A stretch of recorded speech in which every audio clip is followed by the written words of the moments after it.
Hello, the internet, and welcome back to another episode of Dbacks Dispatch. We are your hosts, Gabriel and Brandon. If this is your first time joining us here, be sure to like, comment, and subscribe on this video. And make sure to ring that notification bell so you never miss another episode. I want to welcome everyone in here. If you're listening to us on Spotify and Apple Podcasts or wherever you may listen to us, be sure to rate and review us as well. If you have a Twitter, if you have Discord, TikTok, Instagram, we are everywhere at Dbacks Dispatch. But we also have written articles that go up on AZ Snake Pit, and our super producer Josh writes some great articles. He had one recently about Gonzo, so make sure you go out and check that one out. So, without further ado, Brandon, the Diamondbacks came into New York in a really cold, windy New York week, which just seeing them all bundled up and everything, I was just like, I'm so jealous right now. Like, a part of me hates the cold, but it's just seeing them being all bundled up and enjoying the cold weather and stuff, and I'm like, man, why can't we just have a little bit of cold weather at least? I'm like, yeah, it's probably colder there than it was here all winter, but overall, luckily the Diamondbacks were able to take 2 out of 3 in this series and continue really just, it's not always pretty, but they've been able to at least either get even or even in this case take the actual series itself. So overall, what were your thoughts on this series? What stood out to you? Whether it was negative or positive? Starting pitching continues to be really, really good. Like, starting pitching is really keeping us in these games. Before the start of this series, like, they were just we have a lot of games where it's like a 1 run, 2 run game. Like, at the end, I'm like, I can't handle this. Like, my anxiety cannot handle this. But starting pitching has been doing the job, getting the job done, keeping us in these games, and they continue to do it in this series. Yeah, it's just, I believe the starting pitch only had 2 runs or something like that scored on them, or 3 runs scored on them. Um, it just everyone came out and they did the job that they're supposed to do. Zach Gallen went 5 innings, just 1 run. Um, Even a couple of these guys, they had some technically earned runs. I believe Ryan Nelson had an earned run, which they like the way they've been scoring these games has just been ridiculous. Like Jose Fernandez should have like have a couple more errors, and same with Arenado. He had a couple of plays, and even Vargas had plays, and Ryan Nelson himself had an error. But if you look at the actual stat, it's like 2 errors. I'm like, there should be like 5 or 6 on that one. Um, but same with that, it was just 1 run, and then today, Erod 6 innings and 1 run. So three three runs total for the starting pitching, and even the bullpen to a certain extent did hold down the Mets as much as they could. Just unfortunately, they couldn't do it on Tuesday, which is the first game that we're going to talk about here. Um, so this game was started by Zach Gallen. Zach Gallen went 5 innings. He gave up 5 hits, 2 runs, one of them earned, 4 walks, and 5 strikeouts. So I think one of the biggest issues for Gallen last season was the walks. Like, he was just walking a lot of guys compared to the strikeouts. And in this case, he was walking a lot of guys, but he was able to come back and get the ground balls that he needed, or even the strikeouts that he needed to get out of the inning. So it wasn't anything like it was last season where he gave up a couple of walks in 1 inning, then just give up that big homer, and then suddenly, his stat line, instead of it being 5 innings, 1 earned run, it's 5 innings with 4 or even 5 earned runs. But what stood out to you in his start here? It was a pretty early one. But what stood out to you? Was it the walks? Was it the strikeouts? Or just was it the fact that he kept these Mets players honest? I would probably say it was the strikeouts because it was on our last episode. We kind of talked about in his like so far he hadn't been really striking guys out, and so in this start he gets 5 strikeouts. I'm pretty sure he had 4 combined in his first 2 starts. So it was nice to see him getting that strikeout going. Walks are a little bit worrisome. He was shaking Gabby off a lot pretty early in the start, which is like it's a little worrisome. Like, is it he? Are they not on the same page? Is it a game plan issue? Like, what's the issue there? It was interesting. Both starters did not go deep into this game. Both starters barely made it through the fifth. Gallon got through five, and I think Freddie Peralta won 4 2/3 there, so he didn't go very far. But it's a decent outing by Zach. But I would have liked him to see go at least 6 innings, just because we have 9 games in 9 days, so the bullpen's going to be pretty tired. So I'm hoping in the next series, starting pitching can go a little bit deeper for us. Yeah, I would tend to agree. The fact that there's like what 9 games in 9 days, a lot of these guys are going to have to take a day off here and there, especially offensive wise, and the bullpen's also going to be pretty taxed. So we didn't see Hoffman for about 5 days or so. So it seems like he's fine, but they just seem to be using him as a long reliever role, which I personally don't really like. I'd rather see him be either back-to-back games or every other day, to just because of how good his stuff is. But Zach Gallen continues to have a pretty decent season so far. He in 3 starts, he has 15 innings, 9 strikeouts, and a 3 ERA. The issue is those walks, like we were mentioning. He did have 4 walks, so it really elevated his walk rate in this game. He has 6 walks. He had 2 before this. We just hope that it is just kind of the Mets. The Mets do have a good team. Like, I know they're scuffling right now offensively, but so they're Diamondbacks. A lot of the teams scuffle offensively, and with the cold weather and the fact that his start got pushed up 3 hours or so. Yep.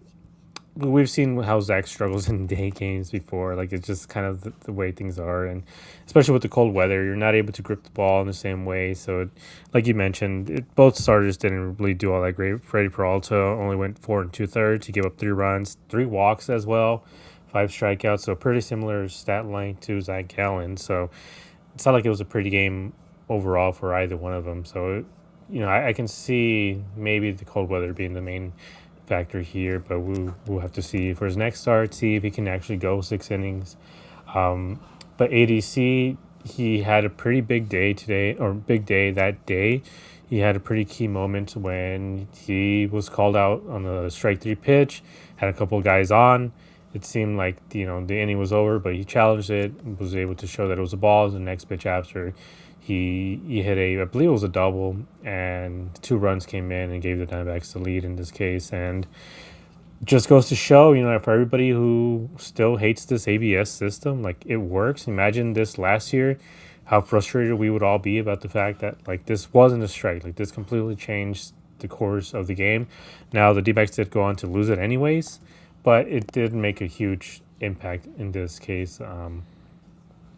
And unfortunately, the D-backs offense weren't able to do too much. Unfortunately, they had walked 3 times. They had quite a few runners on.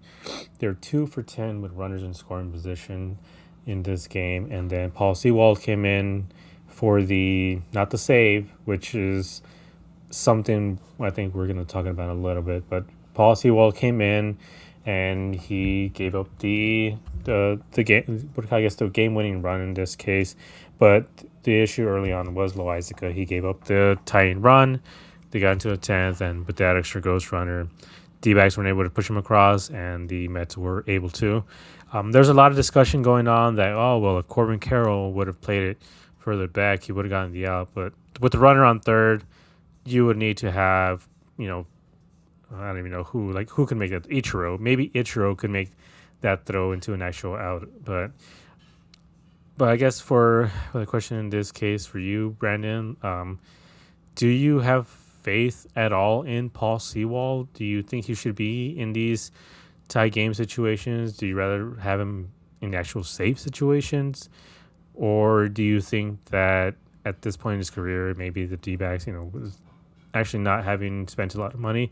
He does have a few saves for this team. Like, he's, I believe, 4 for 4 in the saves and save situations, but he also has 2 losses. So do you think this team should focus either more on keep him in safe situations, or maybe keep him either seventh, or maybe just move on. The only reason they brought him in was because they needed someone with closing experience. That's the only reason that they brought him back. Because they don't like no one else really outside of Ginkel and Thompson have closer experience. So I think they brought him in just for that reason. He's 3 for 3 on saves. He has 3 saves, and like you said, he's 0-2. And I know everyone's like, oh, but he's getting the job done. But look at his batted ball. Like, he's getting just hard hit all the time. Like, just because the job gets done doesn't mean there's no cause for concern. Like, the pitch that he threw to Mauricio, right down the middle of the plate. I'm sorry, you can't do. We've talked about that so many times. You cannot do that when you throw 89 miles an hour. When you throw high 90s, yeah, you can get away with it because most guys will be a little bit late on it, but 89 they will square it up, and that's what he did right there. Like even if Carroll catches the ball, he's there was one out, so there's no way Carroll throws him out. So they still went. It's just the fact he gave up a hard hit single, deep, deep, deep to the outfield. Like you cannot miss there. And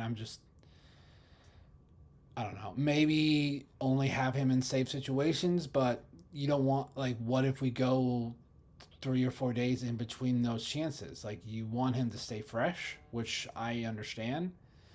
I don't think there was really anyone else to be used in this situation because they pretty much used up everyone. Like you said, Low Weisiga blew it in the 8th inning, allowing the Mets to tie it. Ginkel at least got the job done in the 9th to force extras, but I, I was never like after the debacle that we had with Seawald back in 24, where he blew like what 4 saves in a week. At that point, I was done Yeah, with it was him. like five in a He, row, 5 in a row yeah, until they finally removed him. yeah. I think that was against L.A. and San Diego in like the span of like a week. Like it was It was bad. L.A., San Diego, and then the Braves as well. Like basically every team, I believe even the Mets. I'm like it was literally every playoff team and every tiebreaker we lost because of that. Yeah. So, like I wouldn't mind him in the 6th or the 7th. I don't want him in the 9th inning. And then people will probably bring up, well, Weisiger hasn't looked good. His stuff though is better than Seawald's in my opinion. Like the only reason Paul Seawald sometimes can be effective is because of his arm angle. So I'm done with Seawald as the closer. I can't watch. I just like every time that it's a safe situation and he comes in, I'm like he's gonna give up some sort of hard contact. And I Yeah, think you brought it up in our group chat. He has one ground ball out, one ground ball. Everything else is either a strikeout or a fly ball, and that scares me. Like yeah, that legit scares me. yeah. Because like I mean, you want your closer to have strikeout material, and for the most part, he does. But he has no room for error. Like, there's just no room for error for Sewell. Like even if you look at the replay in this game, the where Gabby was set up, Gabby was like 2 feet away from where that ball ended up. Like he was trying to get it, outside, see if he was going to swing at it, and then he just left I believe it was the sweeper just straight down the middle. And the sweeper is slow too, so it's like an 80-mile-per-hour sweeper. So at that point, you're just leaving it on the tee for batters. But yeah, I think the problem, I guess, like we've talked about it before, there's always the closer mentality, and when closers get it brought into non-closing situations or non-safe situations, they can really struggle at times. Like it's just like a weird mentality issue that they just go through, and maybe that's what the issue is with Seawall. Like when he got brought into the Braves game, it was also a tie game. It wasn't a safe situation. In this case, it was also a non-safe situation. So that could be possibly it. But like we've been mentioning, just the fact that his stuff is just not there, the fact that he has one ground ball out of 16 batters, I believe, that he's faced. He has one ground ball. Everything else has been a relatively deep flyout. Basically everything has come out at 95 miles an hour, whether it's a 300-foot, pop up or a 345, 75-foot fly out. It's all coming out at 95 plus, and then he just strikes guys out as well. Like, if he's able to elevate that fastball, he gets the strikeout. But if he's not, that's when you're really, really asking for trouble. So again, like you said, like they want a guy with closing experience, but we're starting to see just the huge cracks in this game that as I'm not going to say he's getting lucky, but because he's still getting the outs that he needs to. But you're looking at those more advanced metrics that shows that there's real cracks in his game that he's going to have to answer for later on. And in 2024, I was mentioning this while he was going on the save streak, and there's a lot of people who were annoyed at that they thought like, oh well, he's getting the job done. That's what matters. I'm like, yes, but at some point he's going to Yeah. falter. And the fact that he's just giving up really hard contact and is getting bailed out by the defense. I believe there's one, what, Jake McCarthy bailed him out against Colorado or something like that. Like, I can't remember. There was like 3 or 4 games out of those 11 straight save situations where he got bailed out by the defense, like majorly, like stealing home runs type of stuff. And I'm starting to see the same sort of pattern again, and I would rather have somebody else maybe give a shot to Murillo. Murillo has swing and miss stuff. He gets a lot of whiffs. Maybe even Hoffman, try him out. He's a young guy. He throws, right now he's throwing 95 ish, and that's just because he has to go 2 innings or 3 innings. It's just the way they're using him. But get him to use him 1 inning, he's going to be able to throw 97 or so.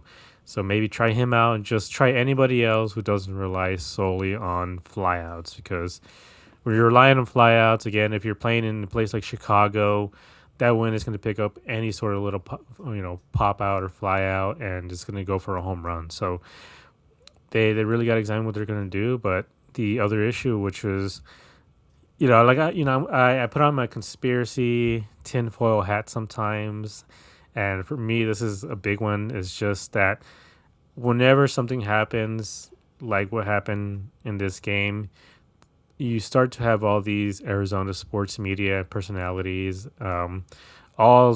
start to parrot the same talking point at the same time.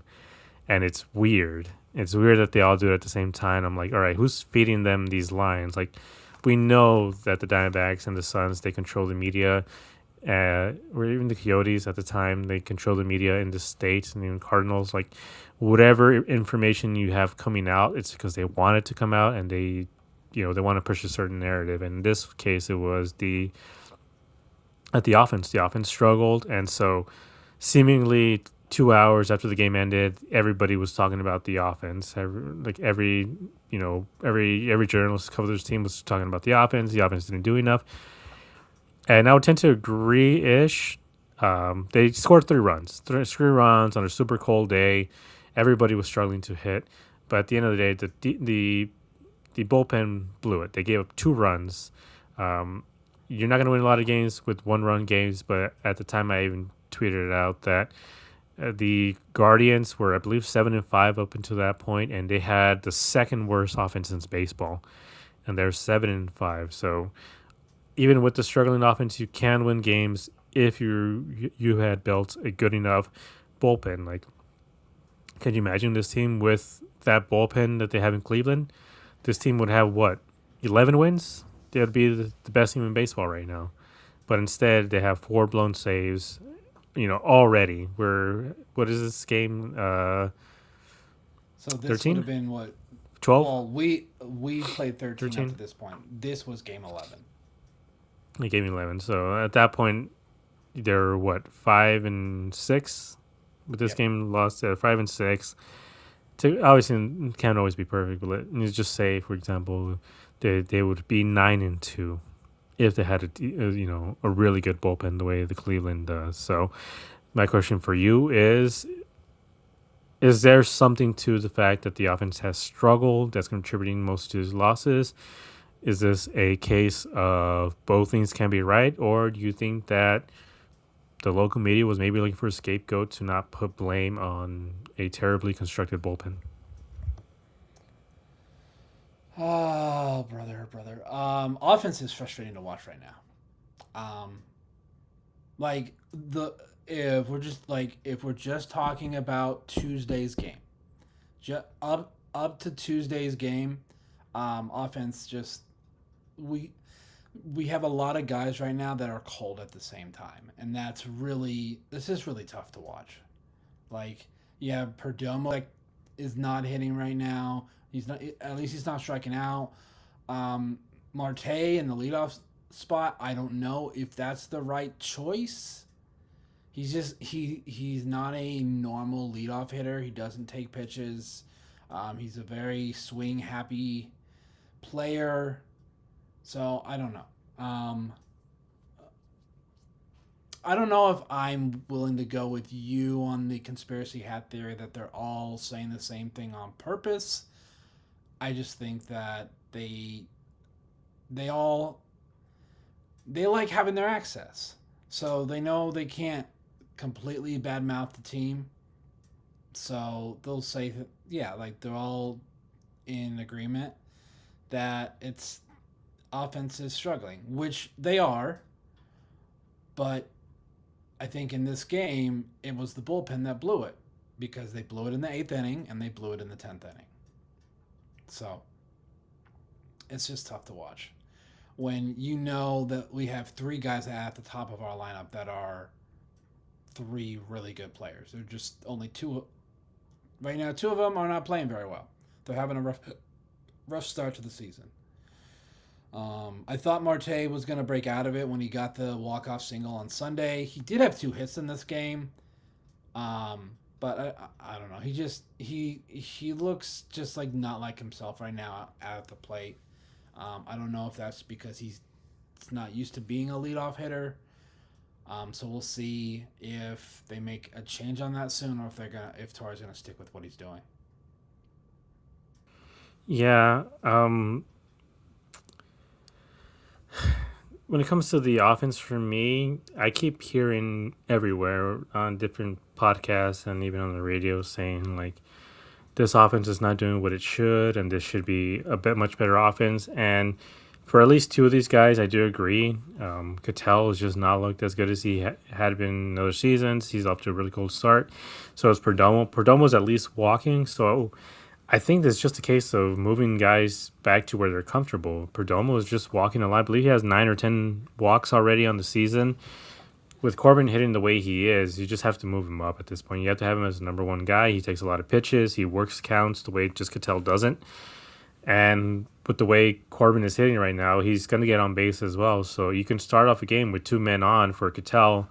And at that point, pitchers have to throw him strikes. And as of right now, it seems like they're just not throwing him any strikes. You see everything that he's swinging at, everything is outside of the zone. I mean, he's always been swing happy, but he's getting so many pitches outside the zone. He's getting a lot of curveballs, a lot of changeups way outside, and he's swinging at them just because how he is. But if you have 2 men on, then you can't pitch like that to him. You have to throw him strikes because you can just walk him, then you load up the bases for a guy like Gabby who is starting to come out of his slump a little bit.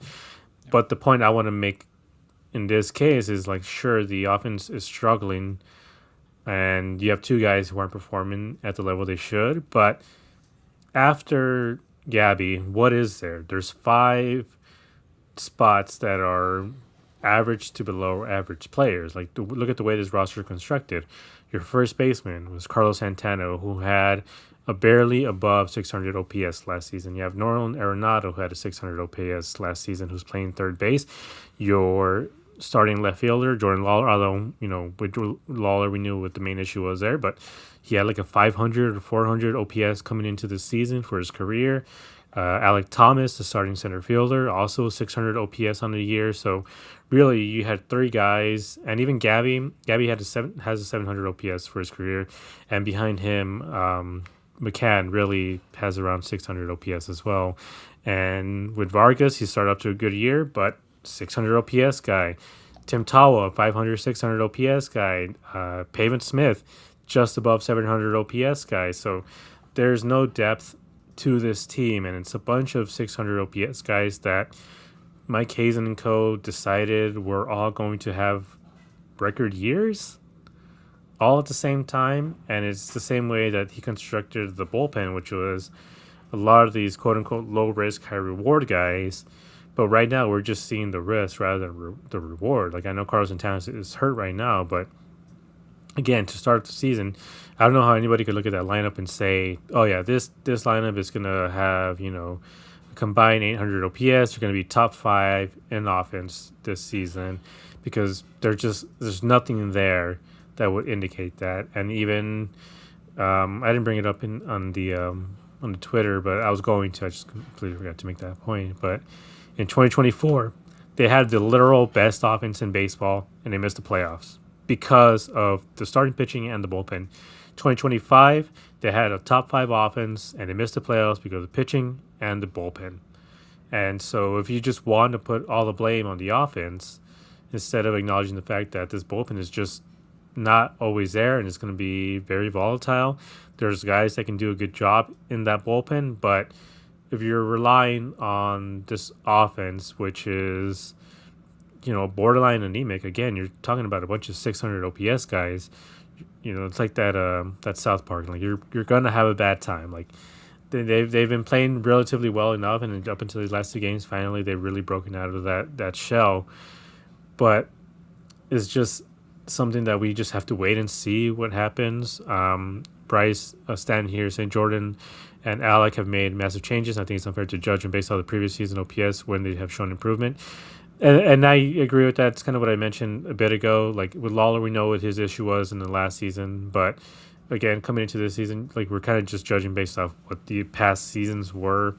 Again, you're expecting Lawler and Thomas to have career years. You can't always count on that. With Alec, he those changes just haven't worked out so far. He is barreling up the ball. He is hitting them really hard. As of right now, he's just not finding not finding any grass or not going over the fence. He's kind of just rolling over and striking out a lot. I do think he's going to improve as the season goes on. With Lawler, unfortunately, he had his hand broken, but it's just something that to keep in mind when talking about the offense. Is just the way it's constructed. We're missing 80 home runs worth of production right now without Naylor, without Gino, and without Gurriel. There's 80 home runs missing, and Mike Hazen did nothing to address those issues. He attempted to, but it hasn't worked out so far. Yeah, I mean, he tried off, at least defensively, he said the whole thing like, well, we're going to improve our defense, but, sometimes you kind of just need a guy who can hit, a 3-run shot instead of a guy that's going to strike out or hit a little blooper.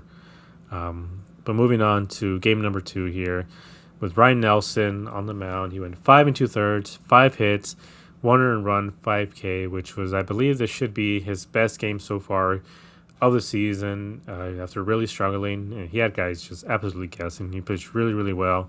He did have a couple of errors in this game that didn't help out, but the big news here was Corbin Carroll celebrated his 500th career game. He had 3 extra base hits, 2 doubles, and triple. He ties David Peralta for second all-time in Dbacks history in triples in this game. And then he unfortunately seemingly got injured because we just can't have anything nice.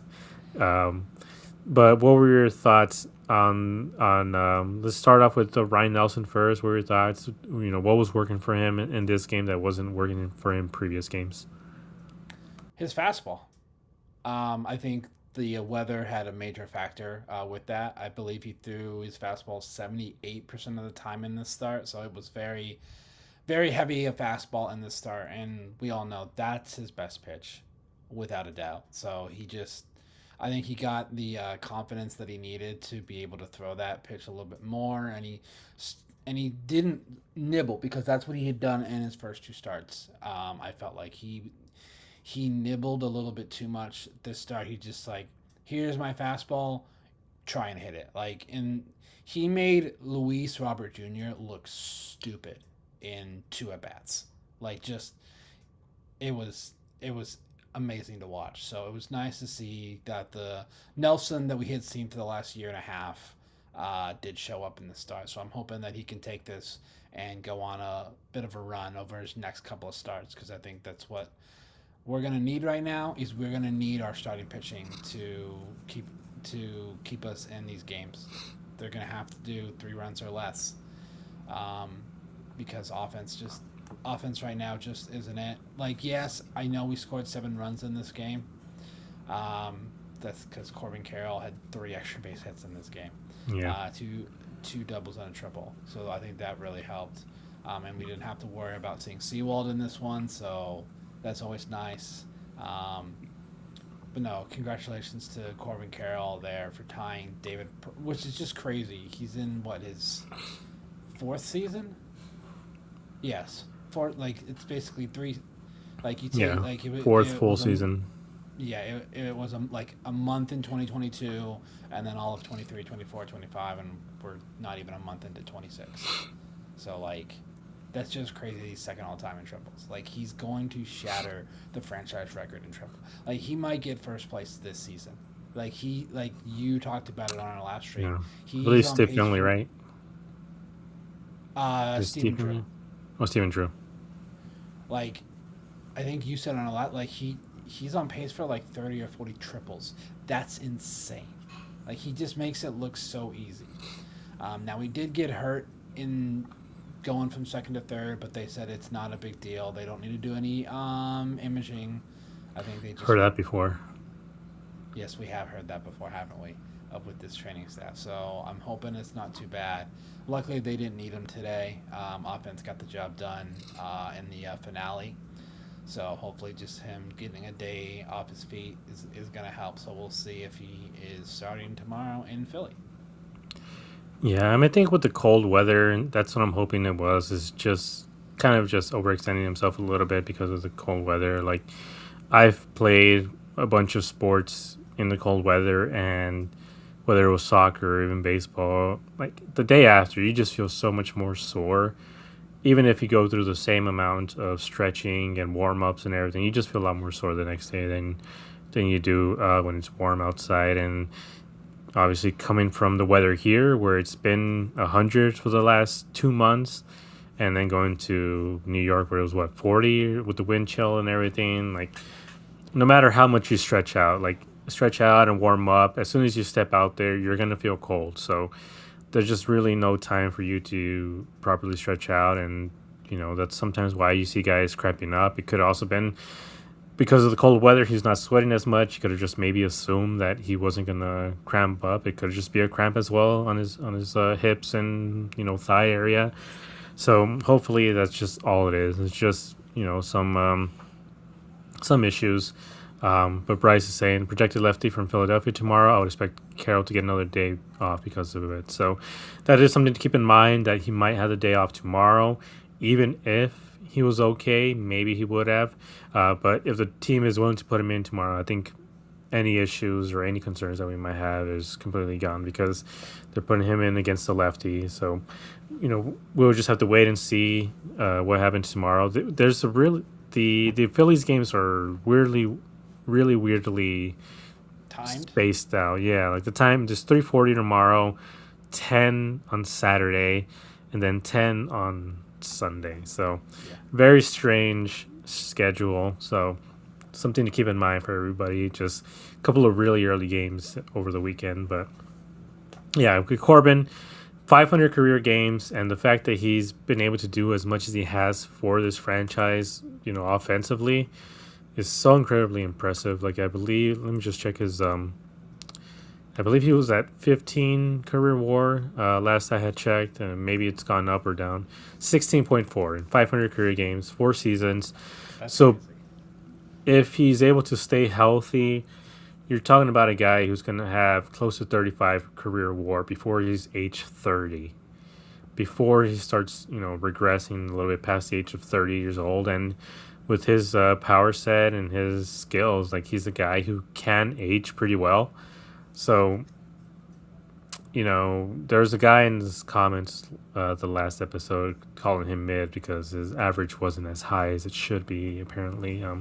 Everything else is a lot higher. It's like his OPS is 120 points higher than the league average or something like that. Like, Corbin has just been incredible for this team, and this is a guy who, if he continues on, if he stays healthy, you're talking about a guy who can be, borderline Hall of Famer by the time all is said and done. And when we got in the news about that, damn, I forgot the guy's name, but the Pirates rookie getting Connor that Griffin. 100, Connor Griffin getting that $140 million extension, the absolute steal that they have for Corbin Carroll for. Like, we have his entire prime and then some for him. Like, it's just absolute steal and absolute, amazing job by Mike Hazen and the Diamondbacks to show that they truly trust him. So he's a guy who just never has to worry about, quote unquote, earning a contract or having a contract year where he's gonna have to, be better than normal. Like, he's a guy who can just focus now on playing the game of baseball, and he's set up for the rest of his life, for the rest of his family, his grandkids, great grandkids, like that. It's generational wealth that he's accumulated. But but um, but in this game, like we said, it was relatively uneventful. Once the D-backs were able to get that lead off of Peterson, and they kind of just never looked back. They scored 4 runs in the seventh, and then 3 runs in the eighth, and then just got shut down after that. So especially since oh wait, no, I'm looking at the game from today. Sorry, my bad. Um, yeah, they scored early, 5 runs, and then they scored a couple of runs in the eighth inning, and they did enough. The local media couldn't blame the offense in this game. The bullpen did give up a run. Hoffman gave up an earned run, which shouldn't have been an earned run. Like, I don't know what you think about that. It was, I believe, the Jose Fernandez play that, or it was either that or the Vargas one, where the play should have been made. It wasn't, and they counted it as an earned run on him, which I don't know. I don't feel confident or okay about that one. But in this game, Fernandez was in again, and he went 2 for 4 after getting a few days off. Just, what are your thoughts on Fernandez so far from what you've seen from him? He has cooled off power-wise, but he seems to be getting a lot of singles, and especially infield singles. He's getting on base. Like he's just like he right now, and we've talked about it. Like, this offense looks stagnant for the most part. He doesn't. He is one of the guys that's hitting right now. So I don't understand how you don't find a spot for him. Um, there's a lefty tomorrow. At the very least, he has to DH. I because you can't sit Vargas right now because Vargas is playing incredible right now. So he'll probably play first base. They'll probably bring back Nolan Arenado to play third. It's a lefty on the mound tomorrow, so ADC won't be playing. So just put Jose Fernandez at DH. Like, you need to find a way to keep his bat in the lineup. You're doing it with Vargas because you will DH Cattell so that you can keep that Vargas bat in the lineup. Why can't you do the same for Jose Fernandez? Until he cools off, I think he should be playing almost every day. Yeah, I feel the same way. Like, he's a guy that should be playing almost every single day, if not every single day, just until he cools off. Because, you give him a day off and he cooled off for a couple of games or so, and just the same issue that Jordan Lawler had, where he just wasn't getting consistent at bats and just really, really struggled to adjust to major league pitching. Because you can throw a guy into the cage as much as you can, throw him as much, pitching machines pitches as you want, but actual game day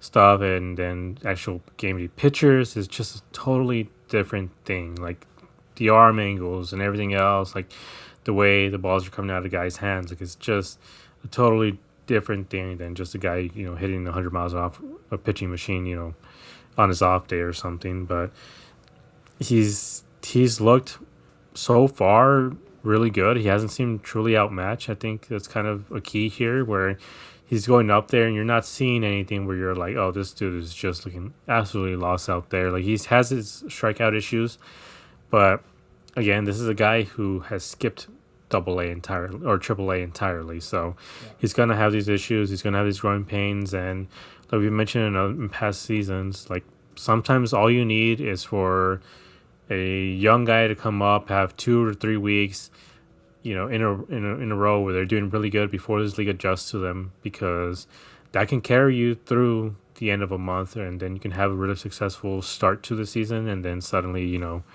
you're in playoff contention at the end of the year because of the strong start that you had. But moving on to the last game, in this one, E God went another 6 innings, 5 hits, one earned run, 2 walks, and 3 strikeouts. So he's continuing the trend of not too much hard contact, not too many strikeouts. And as of right now, he has 18 innings pitched in three games. He's averaging 6 innings a game. He has a 0.50 ERA. He has 11 strikeouts and a 1 WHIP. How impressive has Erod been? And do you think this is something he's going to be able to keep up? Or do you think, as of right now, batters are just behind pitchers? So do you think he's going to have a massive regression? I think he's gonna regress a little bit. I don't think it's gonna be like the Erod we saw the previous 2 seasons. I think his command has just been absolutely amazing. Like he's keeping it at the edge of the zone. Like his confidence in his changeup right now is um, just amazing. Like he throws it when he wants, he throws it where he wants, and he gets guys. Um, he just gets guys out. I was surprised they had him go out for the 6th inning. He was at 91 pitches. He got the job done, and that's all that mattered. Like I think him going an extra inning, saving that bullpen 3 outs was huge. And then offense made it really easy when they scored. They get Nolan McLean out of the game, and all of a sudden our offense shows up. And I was so grateful because he was just dominating us the entire game. His stuff is truly special. Like he has some really nasty stuff, and offense just looked lost. And they started to get to him. They yank him out of the game. They bring in Luke Weaver, and Luke Weaver can't get the job done, and offense just continues to explode there in the 7th and 8th, and they get the job done. Win 7-1. Offense really exploded the last 2 games, which I think was really good to see because the offense was starting to worry me a little bit. Like they just looked stagnant over like the last week or so. So I'm hoping that this is a sign of things to come. Jorge Barroso just only knows how to get extra base hits, which I'm completely fine with. If he just He, wants to he hit, doesn't have a single. no, he He has doesn't. six It's hits. He either has 6 hits. It's like 4 doubles and 2 triples or something like that. No singles. so I'm like, and he plays phenomenal defense. Like that is never gonna be a question about Jorge. Is his defense? His defense is amazing. He made a great play in extra innings on Tuesday. Made a couple spectacular plays on Wednesday. Like he's just a really good defender. That's why he's on this roster. If he can continue to just hit the way that he is, he's gonna force his way into the lineup. Just like I'm hoping that they do the same for Jose Fernandez. If they continue to hit, you have to play them. And I think he's taken the most out of his opportunity here with the Lawler injury because it's going to be him or Tawa in left almost every game. So if he can at least be a serviceable bat, I don't need him to be Corbin Carroll. He just needs to be serviceable, which is what he has been. Yeah, and to the point of Erod, we're talking about maybe probable regression. If you look at his Savant page, like there's nothing here that would indicate like, oh, this guy is due for massive regression because his expected ERA 2.27, which is obviously much higher than his point 0.5, but 2.27. I mean, you're talking about Cy Young caliber type of pitcher. Expected batting average 205. His average exit velocity is 85 miles an hour, so just not a lot of hard contact. He hits a lot of chase, 31.6%.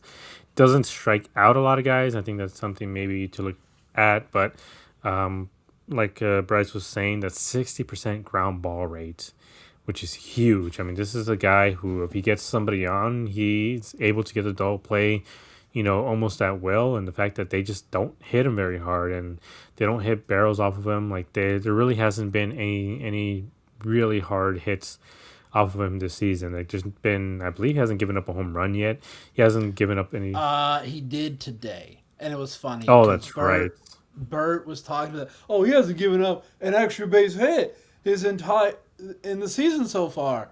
2 pitches That's later, right, Luis. Robert, I was like, or and Robert there's Downey the Bert Jr. jinx. I don't know if you saw that. You heard that Mets fans calling him Robert Downey Jr. To Oh, least Robert. jeez. Um, but I I'm just like, gave up there's that the Bert one. jinx.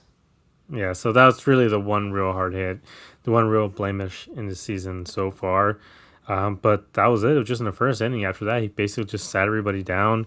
He was able to go six innings, which, like you said, is key, especially coming into Philadelphia. The fact that they used 3 pitchers total, only 2 bullpen guys, Rashi and Taylor Clark, was absolutely key. And we've criticized Lovello for his usage of players, of his whether it's lineups or the bullpen, but I think this was a masterful game on his end. The fact that he did trust Erod to go out there again for the 6th inning, and he was able to save a lot of his bullpen arms. And Erod, the way he was rolling, like he made the right choice, and it could have been something at least until this point. Yeah, it was 1-0. So he did take a little bit of a risk in that case, but again, it could have just been like any other situation where you give up one hit, then you get taken out. In this case, Erod made him look good, and he was able to get the 3 quick outs, and then he was able to complete those 6 innings. And then later on,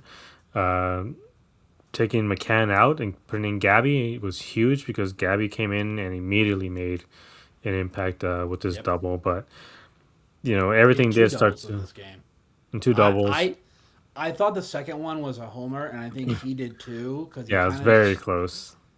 I was like, oh, I want him to get Yeah, his first homer of the I think just because of the cold air. I think if this was summer, that ball probably would have gone over the fence, but it's just because the ball just doesn't fly the same way in the cold weather. But yeah, it's just the offense did struggle, but again, it's not like they're facing scrubs. This was Nolan McLean. This is a guy who, when all is said and done, might be in the Cy Young conversation. Like he is the Mets' #1 prospect for a reason. He throws absolute gas, and then that what is it? That sweeper or slider that he has that is just a straight up wiffle ball. Like he's only 24 years old. He's only going to get better as the season goes on. So I can see why this team struggled a little bit against him, especially early on.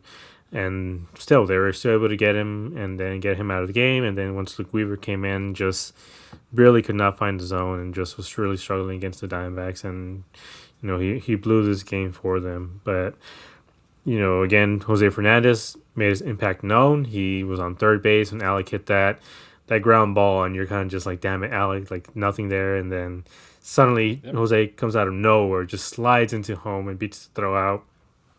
And you're like, yeah, this guy should be in every single game just because of the way he impacts on both sides. Like He does. it's so impressive. There's 2 guys that I would trust to run on that play, and it's him and Corbin. Like no one else should be running on that sort of play. Like maybe it should just been an Contact play. unfortunate, yeah. Especially with how close the first baseman was, Vientos. He was really close. It wasn't like he was shaded He back or got a anything. great jump. That's the Yeah, only way that he makes that play. Is it's a contact play, and he got a really good first step. yeah. But they made it a lot closer, and then Barossa comes in and just hits a triple off of Weaver. And again, this is a guy who hates singles apparently, so he got a triple and was able to get another run across, and so the Diamondbacks were able to put up 7 on the board. And then again, it was relatively uneventful. Taylor Clark came in 1 inning, and then Rashi came in, and in 2 innings he got 3 strikeouts. Like Rashi, since He getting called back up, has been very good. 9 whiffs, by the way. He got 9 whiffs in 2 innings. That's insane. Yeah, especially for his stuff. Like he's not throwing heat or anything. I think it has to be the arm angle or something. It's just the movement that he has. It's But crazy. but yeah, I'm looking at Erod's stats here. The the usage of his pitches. His changeup, he's using it 35% of the time compared to his two seamer, which is 28%, and 20% of the cutter. So he's using those three pitches, but I think it's a pretty big change just in general, and just the fact that he's just using that changeup so much more. I mean, it's kind of his primary pitch. Like if you look at compared to last season, his changeup, 35% this season, 21% last season, and his changeup has been his best pitch. Like that's the pitch that comes in and then just ends outside of the zone and just gets guys to swing and miss on it. Like it's his wiffle ball. And last season, his four seamer, he used it 47% of the time. His four seamer truly isn't great unless you pair it up with a pitch like the changeup or even the cutter. And this season, his four seamers at 28%. So it's a huge, huge difference. That's a 13% difference. His cutter he's using at 20% this season.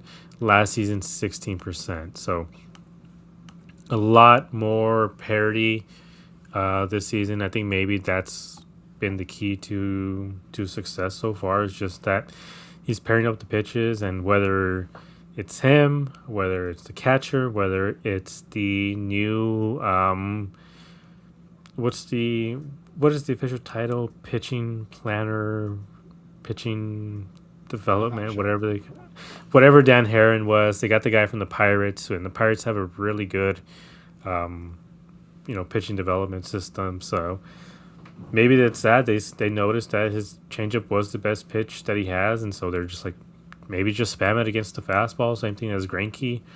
You just kind of pair those pitches up, and they're not too much of a difference um, with miles per hour. It's about a 5 or 6 mile per hour difference, and that's the difference between being way ahead of it or being way behind a fastball because you think it's the changeup, or vice versa. So I think that's one of the main keys to success. But again, he will regress eventually. So I just want fans to realize like he's gonna mess up eventually. He's gonna have a bad game. So don't take out the He's pitchforks. not. He's not gonna have a sub 1 ERA the entire season. Yeah. I just don't want fans to take out the pitchforks for him and say, oh, he's washed again. This is who he's always been. That the early success is, was just a fluke. Like it seems like he truly figured something out, especially with the weight loss. It seems like we are seeing, the E-Rod that this team originally signed. So it took a couple of years, unfortunately, but better late than never. Like I'd rather have him to really good seasons, less on the contract than having no good seasons of E-Rod. So, we can look forward to seeing his next start, seeing if he continues this. Do you have any final thoughts, at least for this series? Anything else you want to say? No, I think we covered everything there really well. I just, if I see Jose Fernandez is not starting tomorrow, I'm be like, Yeah, what are we doing? Like every time he plays, I every time he starts, we win. I think it's 6-0 now. six and Yeah, zero. every time he starts, which is crazy. How do you not start him every day? Yeah, he said he has to go through the humiliation ritual, same as Jordan Lawler, because Yep. I don't know. When they're good, they don't trust them, but when they're Tim Tawa, he gets to play every single day. I don't get it. So, moving on to the Philly series, which starts tomorrow. They're playing on. Okay, this is not a national game, so that's a good thing. Michael Soroka versus Luzardo. Luzardo has a 4.97 ERA, so hasn't been off to the best start. Versus Michael Soroka with the 2-0 with a 0.90 ERA, and he's looking to continue his early season success. He's looking for his third start so far, and maybe his last start? Question mark. And at least in the starting rotation for this team, because Merrill Kelly, I believe, went 6 innings today and only 85 pitches. So he seems really, really close to returning. So that's something to look into. And Luzardo being a left-handed pitcher, like Bryce mentioned earlier, we're just gonna have to wait and see what this team does with Corbin Carroll, if there's any issues there, or he's good to go tomorrow. So pretty exciting matchup. Phillies are 6-6. D-backs are 7-6. The Phillies have been scuffling a little bit. They haven't started off the season as well as they were hoping, but they've started to catch fire a little bit. Because I believe they were like 2-4 or something like that to start off the season, but they're starting to come back a little bit, starting to regress to the positively. But they have 2 losses coming into this, and then Saturday, it's Brandon Pfaadt again, possibly his last start on the starting rotation, or even in the major leagues. He might get sent down to Reno. Just depends. He really has to show out for this. He has a 6.75 ERA for the season so far against Taijuan Walker, who is 0-2 with a 9.31 ERA. So this is, coughing baby versus coughing baby type of game. And this one is going to be on FS1, also on Dbacks TV. So tune into that. And then Sunday, 10:30, Zach Gallen goes for the 4th time. He's 1-1, 3.00 ERA versus I actually don't know this guy, Andrew Painter, 4.82 ERA. So should be pretty exciting. There's at least starting pitching wise, seems like the D-backs have the upper hand in this series. But what do you think? Is there, do you have any specific predictions? Do you think the Diamondbacks are going to be able to take at least 2 out of 3 from the Phillies, or do you think maybe this is a scheduled series loss? So my prediction last year's didn't go very well. I said Perdomo would get like 4 or 5 hits in a 3-game series. Pretty sure he only got 1. I think he got 1 on Wednesday. So that didn't work out very well. So I think I'm not going to do a series prediction for this one. I don't feel great on it. Philly has a lot of lefties, and we don't have any lefties outside of Erod, and Erod's not pitching in this series. So I think their lefties are like Kyle Schwarber, Bryce Harper, Bryson Stott. So we'll have to just wait and see how the team attacks them with our right-handed pitchers. I think Pfaadt needs to have a stellar start. I think he would be my pick to send down to Reno, because I think Soroka has looked better in his 2 starts than Pfaadt has looked in his 2. And Merrill Kelly supposedly is supposed to come back for the Baltimore series, which is who we play starting on Monday. So I think if Pfaadt has a below average or even an average start, I think that's it. I don't see them sending Soroka to the bullpen. I don't see them sending Pfaadt to the bullpen. That just doesn't make sense to me. So I think, if anything, it's Pfaadt goes down to Reno and works on some stuff. Yeah, I don't think he would even be starting on the against the Baltimore Orioles, because the first 3 guys is Gallen, Nelson, and Erod, I believe, right? Mm-hmm. So he might join the team for the Baltimore series, but he probably won't pitch until they're back home, or they're playing in against the Blue Jays here at home, maybe. Potential, yeah. It just depends on where they're going to slot him. Yeah. Because. Oh wait, no. Gallen goes Sunday. My bad. So he would slot into the Tuesday or Wednesday game. So I'm wondering if they'll push him back. And I've seen some people theorize maybe they do a 6-man rotation, and I just don't think that's. I think it's a little too late at the beginning of the season. I think if you do a 6-man rotation, it has to be like the first 2 weeks or something, just to get guys' feet wet or something. But or at the very end of the season, where you're trying to get some guys some extra rest before the playoffs. But as of right now, it's just a little too late to do a 6-man rotation, and I just don't think it's feasible. There's too many days off, and especially once you start getting into, when they actually have one, either days off or breaks and stuff like that, All-Star breaks, whatever it is. You're talking about guys maybe not even pitching close to 2 weeks at a time due to that 6-man rotation. So it's probably not going to happen. But like you said, Brandon Fly has to have the game of his life in this. He has to pitch the way he did against the Giants, the shutout that he had, the 9 inning shutout. So if he's able to do that, then I think we have more of a conversation. If he has the same game where he struggles a little bit, you might just have to use one use one of those options to go back down to Reno to figure out whatever it is that he's going through, whether it's a mental thing, whether it's a stuff thing. But yeah, I think you make a really good point about the lefty righty matchups, because having no righties at all going in this series is going to be fascinating, because it's either going to have reverse splits or it's going to be an absolute disaster for this bullpen. And again, it's not like the Phillies have the best pitching going right now, so this offense has to get on the board early and they have to score as much as they can before the Phillies, because they do have a good bullpen. Philadelphia has a good bullpen, and the Diamondbacks just, again, with how many lefties are on that lineup and a lot of good lefties as well. So it'll be a very, very fascinating series. Bryce is saying expects to see a lot of Juan Murillo this weekend, which, like, yeah, him and Andrew Hoffman, I think, are going to get a lot of work over this weekend.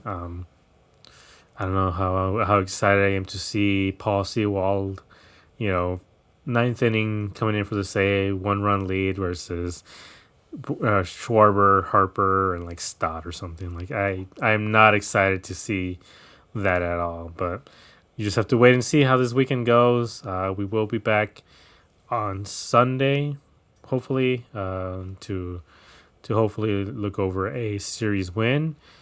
A part of me is starting to feel a series sweep. I'm feeling the sweep.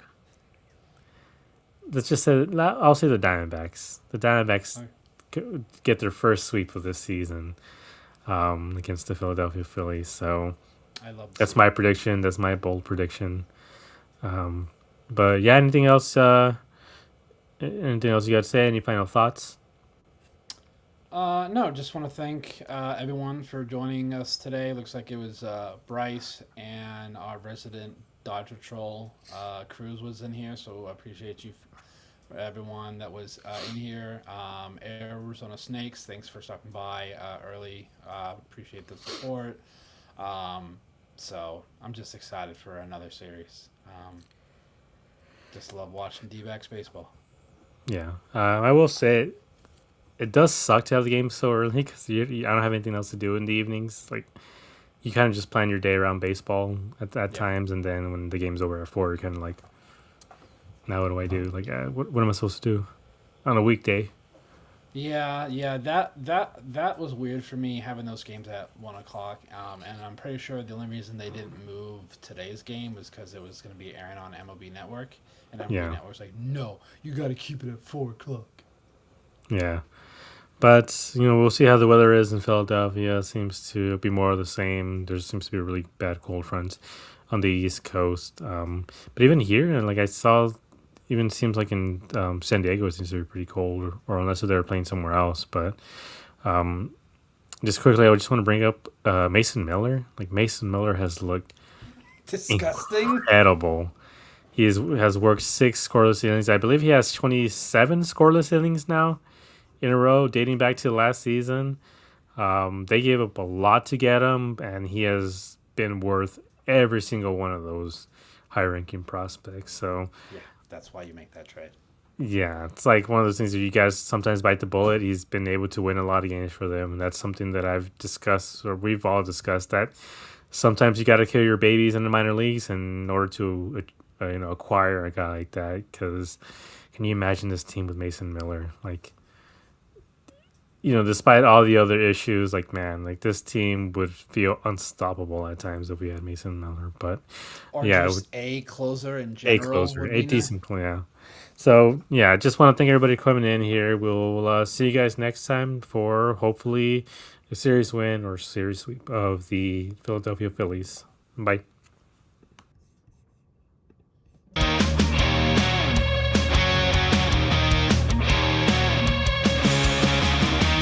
Under the lights, the game goes down. Desert heat, but we own this town. Brennan cave on the car. in the back, bringing it on.